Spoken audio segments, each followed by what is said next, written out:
at the beginning, it's like, you know what, I'm just going to trust God and I'm going to learn and, it's going to be all right. Hey, babe, when you start getting them eviction notices and the car company calling you got to pay insurance and, lights getting shut off and stuff, then you be like, all right, God. I done applied to 30 jobs and I ain't heard nothing from nobody. I'm like, telling you. What's up with this? Like, all right, God, move, Lord. In that time, I was going to church heavy. Going to church, shouting and praising God, and I believe, and glory to God, and you going home and you're like, bruh, okay, I got an eviction notice on my door. I got an eviction notice, the pink one, like on my door, and let me tell you, in my in between time, something shifted for me. It was after the eviction notice and after court. Because, you go to court and you got 7 days. I've been there. To get out. Magistrate court. Right. Been there. Magistrate court. 7 days to get out. And you go to magistrate court because you're like, I'm going to take every bit of time that I can get. And it was like a day after the 7 days. Baby. And I remember getting up. And I was so paranoid because every 2 seconds I was looking out the window to see if they were there. Every 2 seconds I was looking out the window to see if, I saw the marshals coming to take my stuff. Now, I'm just being transparent with y'all. Yeah, that's real talk. I would wake up. I would be scared to leave home because I'm like, soft prison. I was right. I was scared to leave home because I'm like, I don't want them to come and my stuff end up on the street. I don't want them to come and my dog end up on the side of the road. Until one day I woke up. I look out the window and I didn't see anything. I came back. Let me back up because I was looking out the window to see if the marshals was there. And I was looking out the window to see if they had come snatch my car. Okay? I was looking out the window for both. And it was just one day that I just automatically, I couldn't take it anymore. It was just I was like, God, something has got to give. And then I started saying, God, what is this? You said that I could do this, and you said that I'm the head and not the tail, that you supply all my needs. I've been hearing all this stuff about I've never seen the righteous forsaken nor seed begging bread, just quoting all the stuff that I heard in church and all that stuff. Yeah. And then all of a sudden it hit me like a brick. Jamel, if you lost everything that you have today, would you still live? Yeah. Would you sleep outside? I was like, no, I just go back home to my mama if I don't have nothing else. So could you, let's just hypothetically think, if you did lose everything, could you recover from it? Yeah, I can. All I heard in my spirit was, get up and go run the belt line. Okay. I'm running on the belt line. As I'm running on the belt line, mid-run, I hear something say, stop. Go down to this office. I went down to the office. And y'all, I promise you, I thought God was punking me. I was ready for Ashton to come out at any time. Because I went to this office and it's the wrong, it's like an administrative office for the agency that I really want to go to. And I would be just straight, it was HUD, okay? And I went to, I'm like, they was like, no, this is the administrative office. I was like, well, Google says that I'm supposed to come here. No, but let me give you a number. The security guard said, let me give you the number for somebody to call. Okay, so I'm walking out the building, I call the number, and I leave a message on this lady's answering machine. Okay, you'll hear back something in 48 hours. Okay, next day, get up, and I go running again on the belt line. I'm on the belt line, and all of a sudden, I just said, you know what? Just be thankful and be grateful. So I don't know where this come from. In the middle of me being super, super thankful, I get a phone call.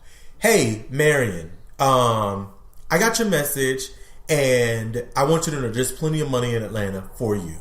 There's no reason for you to be going through what you're going through. Okay? Somebody will call you in 24 hours. 2 hours later, I got a phone call. Come down here. Can you meet me at 10 o'clock? Yes, ma'am. I can meet you here at 10 o'clock. I get down there. What should have been a 90-day waiting list turned into a check to my landlord for 3 months rent in 7 days. And I said, my point was when I said, if I lose everything, and that's when my anxiety left. Yeah. And it became, stuff became real to me, like, be anxious for nothing. Okay, so what if they lose, if they come and take it? I'll be all right. And that's when my faith got real to me. You know, it was a dark time that I was willing to just, this ain't nothing but stuff. If I die right now, can I take it? Will this be a care of mine if I leave this earth right now? Nope. All right, well, I shouldn't care about it today. Right now, I got food. Right now, I'm all right. There you go. Come on. That's good. Come on. That's good. And I'll be honest with you. I'm to the point now where I'm not going to lose everything. I don't have to. I'm not about to. And I recently posted the quote on social media. And if you're not following us on social media, you should definitely follow us on Instagram, Your Soul Care Community, and Facebook, Your Soul Care Community. But the quote is, faith will meet you. It will not come and get you. That's it. I believe that. You got to get up and go. I think for so long we've been like having pity parties and just chilling as if like we waiting on the phone call. Let me be real with y'all about my in between. My in between is right now. I quit my job last May, and to make money, I drive for Lyft. I drive people around the metropolitan area of Atlanta. Do I like it? Not on most days. You got to stop and tell them why you quit your job, though. Well, I quit my job because of you out there listening, because of your soul care community. I believe so much in it, and I have faith that this community will blossom and reach the masses. That's it. It will reach the masses. This message, this unconditional love, soul care will reach the masses. That's why I quit my job. So, in order to supplement, I drive for Lyft. Cardi B says. Oh, baby, and that was the next one too. I'm glad you brought that up because I do want to quote Cardi B. Cardi B says, "Make money while you follow your dreams." Make money while you follow your dreams. Sometimes your dreams may not pay a dime. Right. This is true. Right. But that means you may have to go wait tables. You may have to drive Lyft like me because I believe in this vision so much that I'm willing to drive people around in order to get paid and to fund this community. Yep. That's it. I really believe it. And I believe that faith will meet me. When it's going to happen, I'm not quite certain. But what I am learning is to be present, because what I do each day is I encounter different types of people that need soul care. Yeah. So it helps us give it in different ways. That's it. So I don't know about y'all, but I'm thankful for the in-between. Absolutely. I would not be, not just where I am, but I would not be who I am. Yeah. It's a different kind of peace that comes up in me when situations arise. And I think you were talking about it earlier. Your skin get a little tougher. It does. You know, stuff rise up now and you be like, you know what? Yeah, I got through that. I got through that. This to say nothing. Right. I'm in you learn endurance. You do. You learn to endure. You know, sometimes your fear has a way of magnifying situations to a point where, you know, it can make mountains out of molehills. Yeah, and it ain't. We're not saying every time, because sometimes the mountain is a real mountain. Yeah, absolutely. Sometimes the mountain is a real mountain. Yeah, but sometimes it's not. Right. It's attitude is everything. When I was in 7th grade, our teacher had us to recite this attitude poem every single day. And I don't know if it was at the beginning or the end of it, but he said, life is 90% of what happens to you and 10% of how you react to it. So how you get through a situation depends on your reaction, and that's how you build your faith. It depends on how you react to it. Now, I'm not saying that disasters don't happen and stuff doesn't fall apart, but I think a lot of times your attitude is how you get through it. That's what helps you get through a situation and kind of build your resilience. I totally agree. Somebody posed a question on Facebook. is faith just for believers, or is faith also for non-believers? Faith is a principle for all those who are working. That's how I feel. Because I think when you associate it with non-believers and believers, I think then you talk about religion. That's exactly what I think that's we talk about that. Everybody got faith in something. Faith is a spiritual practice, period. Absolutely. When you get up and go to work, you have faith that they're going to pay you at the end of the day. You got faith that car going to turn on. That's right. You got faith when you get to the pump that gas gonna come out of there when you pumping it in your car. I mean, you right. That's just a universal principle. It's a universal principle, and it's available to anybody who will work it. Yep. Just like gravity. That's it. You got to work it though. Did I say work it? You got to work it. Let's talk about working it. You got to work it. What does that look like?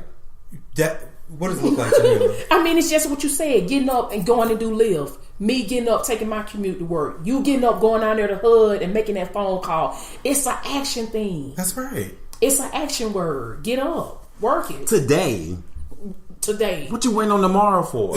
Look, yesterday is gone and tomorrow may never come. All you got is right now. That's all you got is right now. I mean, and even you got to look at the examples. Every example that I know of, like, every single last one required somebody to do something. Absolutely. Every single last one. And even for our religious audience who reads the Bible every day, study Jesus, okay? Absolutely. Study Noah. By faith, Noah built the ark. Exactly. He got up and built it. He did. Listen, and for 120 years. How many years? 120. And you talk about 20 days. You know, Abraham, you will have a son, and you way past the age. Absolutely. And you know, listen, and she wouldn't like how the Bible said Mary was. Ain't no angel came and touched her. Right. They had to do. They had to. And she laughed too. She laughed. We've been doing this for how long? I don't believe. What they did, what they needed to do when she had that son. She had a whole baby. She worked it. And see, that's a good lesson. So many of us are trying to get ready, but if you really have faith and you believe in yourself, you already ready.